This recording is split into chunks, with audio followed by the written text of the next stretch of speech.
Bonjour à tous ceux qui utilisent Minix. Je mets au point un système d'exploitation gratuit.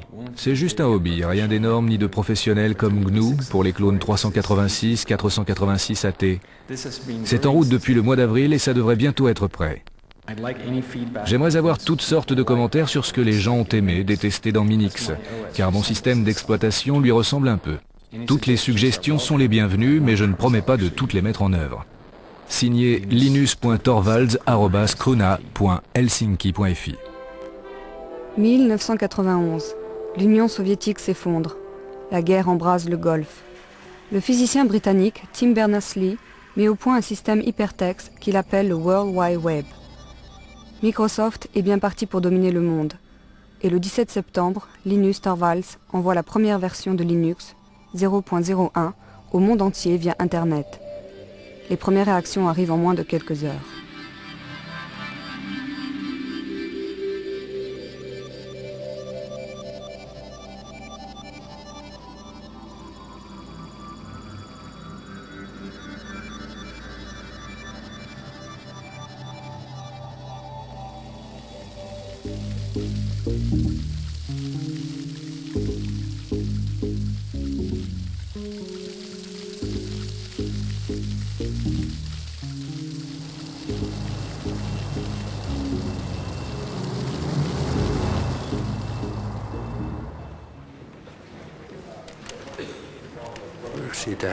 On a commencé à entendre parler de ce programme à la cafétéria.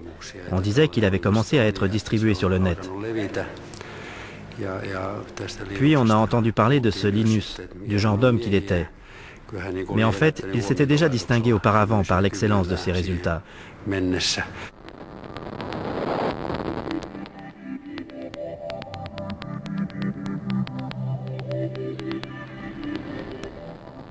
Linus Torvalds a créé Linux à partir du système d'exploitation Unix. Ken Thompson et Dennis Ritchie du laboratoire AT&T Bell avaient réalisé la première version du logiciel d'exploitation Unix en 1969. Libre d'accès, Unix était très populaire dans les milieux universitaires. Sa philosophie était fondée sur deux notions. D'abord, tout est fichier. Deuxièmement, quand vous concevez un programme, vous écrivez un programme qui a une seule tâche, mais qui remplit cette tâche au mieux.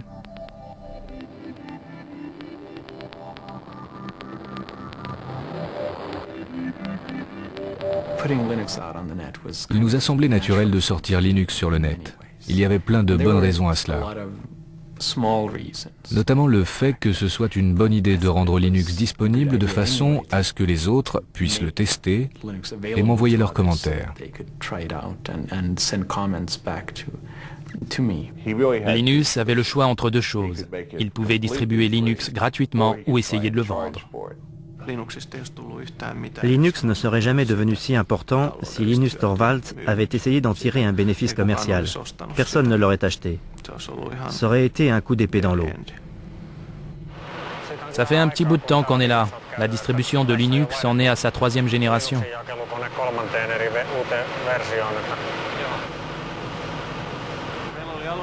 Nous avons eu du mal à trouver assez de place pour caser Linux. Au départ, Linus ne voulait pas distribuer Linux gratuitement. Il a réfléchi très longtemps pour savoir sous quel copyright le sortir. Puis progressivement, j'ai réussi à le persuader de sortir Linux sous le copyright GNU.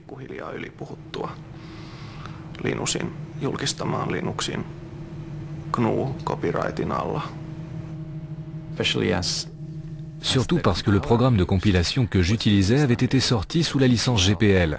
J'ai donc fini par décider d'utiliser la GPL.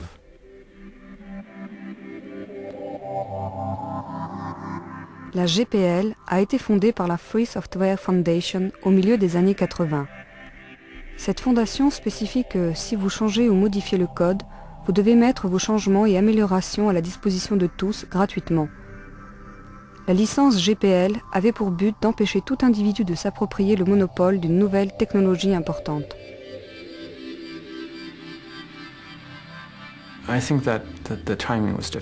Je pense que le moment était le bon. Un an plus tôt, je ne pense pas que ça aurait pu marcher. Un an plus tard, quelqu'un d'autre aurait sorti quelque chose de similaire.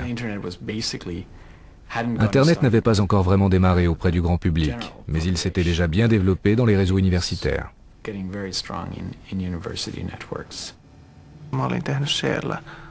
J'avais écrit un programme de liste de diffusion à l'aide du langage de programmation C. Je devais le développer et ajouter des fonctions parce qu'il y a eu très vite des milliers de gens intéressés. C'était une sacrée surprise. Les choses évoluaient à un rythme exponentiel. Un millier d'utilisateurs se transformait en 2000 le lendemain, puis le surlendemain, vous en aviez 4000. Développer Linux sans Internet, c'est comme si on voulait jouer aux échecs par courrier.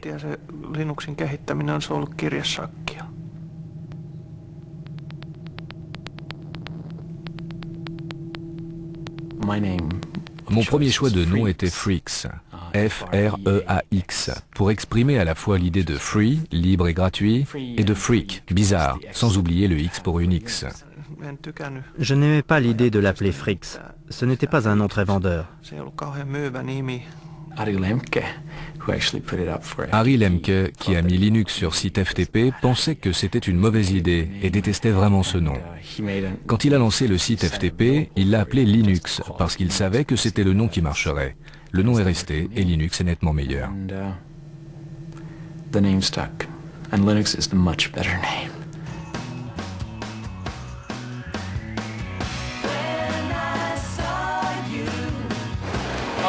D'accord, il y a un bon paquet de geeks et de nerds ici. La première question de la catégorie Easy, facile, comment prononcer Linux? Eh bien, je prononce Linux comme Linux. Cependant, si vous êtes Linus Torvalds, vous le prononcerez sans doute Linux. D'un autre côté, si vous venez de la côte ouest des États-Unis, vous pouvez le prononcer Linux.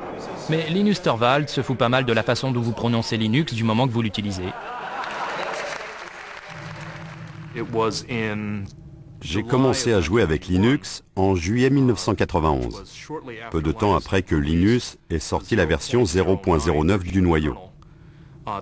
Je l'ai téléchargé depuis la Finlande. J'ai joué avec, je trouvais que c'était très clair.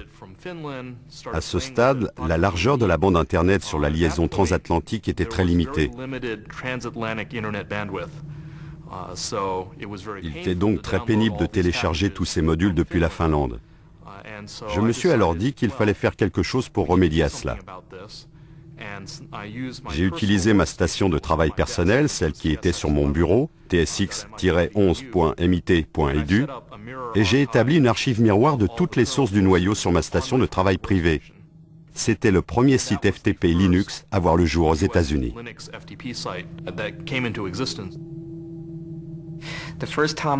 La première fois que j'ai reçu Linux, je l'ai téléchargé sur disquette. Ensuite, je l'ai installé sur l'une des machines du laboratoire informatique de l'Université de Pennsylvanie. D'ailleurs, je me suis fait jeter dehors ce jour-là. Mais voilà, c'était ma première expérience de Linux.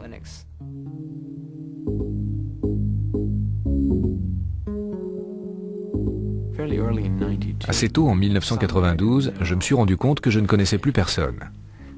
Il ne s'agissait plus seulement de moi et de quelques amis.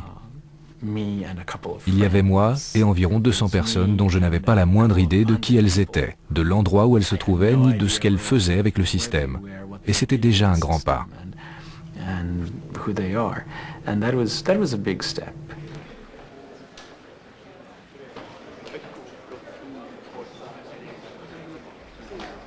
En 1994, la version 1.0 a été très importante à mes yeux, parce qu'elle nous a demandé énormément de travail. C'était sans aucun doute une étape cruciale dans l'utilisation commerciale de Linux.